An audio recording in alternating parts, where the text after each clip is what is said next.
When I was looking at the cards from Born of the Gods, there was one card that caught my attention, and that card is Oracle of Bones. It's a 3/1 haster for 4 mana, but it also has Tribute 2, which means your opponent either puts 2 +1/+1 counters on him, or in this case you can cast an instant or sorcery card from your hand for free. Now this is a very powerful effect if you can abuse it, so I started looking into it.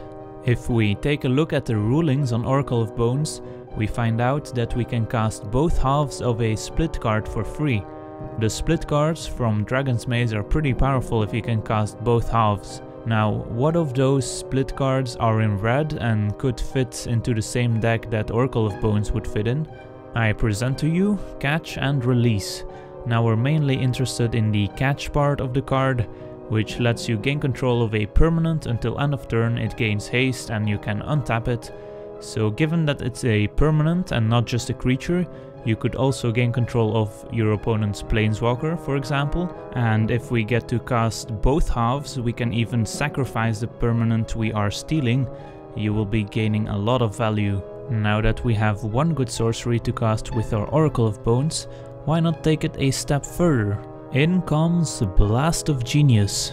Choose target creature or player, then you get to draw 3 cards and discard a card, and you deal damage equal to the discarded card's converted mana cost to the selected creature or player. Now, an interesting fact about Blast of Genius and split cards is that if you discard a split card, you get to add up the converted mana costs of both halves of the card. So, for instance, let's say we cast Blast of Genius, target our opponent, and then discard Catch Release. Now we get to deal 9 damage to our opponent for just 6 mana. Now, if we combine that with Oracle of Bones and we get to cast Blast of Genius for free, and we happen to have Catch Release in hand, or we happen to draw it from the 3 cards we draw, then we're probably in Christmas land. But all of these cards still work on their own, they're still decent cards, so let's try and build a deck around it. Now, so far we've kind of been ignoring the fact that it's still your opponent's decision whether or not to let you cast a card for free or not, so why not help your opponent make that decision? If we're playing a very aggressive deck, our opponent is less likely to want to give us a 5/3 haster for 4, so it's more likely that we get to cast a card for free. Now, we won't always have the instant or sorcery in our hand, but that's okay. A 3/1 haster for 4 is still playable. So with these ideas in mind, I present to you the Blast of Bones deck. Let's start by looking at our creatures. In the 1-drop slot we have 4 Fire Drinker Satyrs. These are probably the best 1-drop in red at the moment, just because they can power through a Sylvan Caryatid, and against control decks they're pretty much better than Rakdos Cackler. Given that, I still like to run 2 additional 1-drops in Rakdos Cackler, just to put a little more pressure early on. In the 2-drop slot we have Ash Zealot, which is the best 2-drop in red. It has First Strike and Haste, the other text is basically irrelevant, so a good aggressive 2-drop. In the 3-drop slot we have Chandra's Phoenix, a flying and haste creature, so it's got evasion, it can kill planeswalkers and it can keep putting up the pressure even if your opponent has ground defense. At the 4-drop we have 2 Fanatic of Mogis, just 2 of them because we want to keep some room for our other 4-drop, which is Oracle of Bones. So we only have room for 2 Fanatics, but they are pretty good in this deck as we do have a lot of red devotion going on. We will also have 2 more in the sideboard, so if you want to run all 4, feel free. And then of course Oracle of Bones is sort of the centerpiece of the deck and is just another good aggressive creature with double devotion to red, so not a bad card. And then at the 5-drop we have Stormbreath Dragon, and if you're on a budget you can easily replace it with Hypersonic Dragon.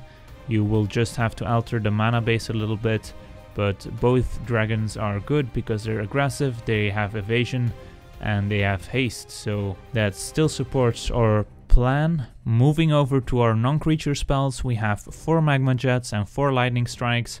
These are your basic burn spells, and they also help get your Chandra's Phoenix out of the graveyard to fight another day. And the Scry on Magma Jet helps you dig for the cards you need. Then we also have our 3 Catch Release and 2 Blasts of Genius. We can't run too many of them because we're still an aggressive deck and we want to keep our curve as low as possible. Our mana base is skewed towards red if we take a look at that. We only have 3 islands and 4 steam vents for our blue cards, but we also have 15 basic mountains to cast those 1-drops on turn 1 and Ash Zealot on turn 2 and so on.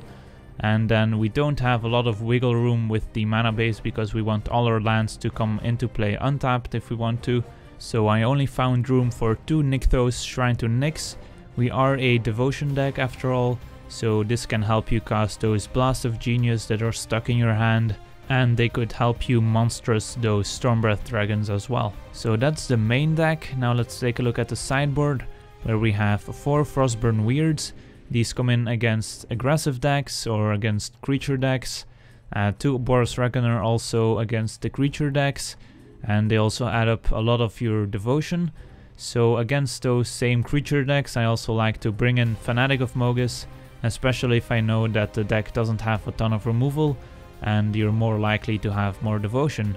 If I bring in Frostburn Weirds, I also like to bring in Master of Waves, which is a good card to splash with your blue mana, as the Frostburn Weird adds some blue devotion.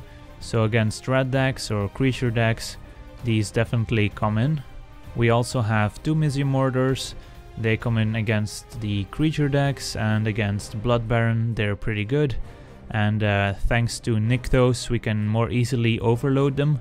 And then we have 1 Homing Lightning, which is an additional answer to a Pack Rat, which is probably a card everyone's lost to at some point.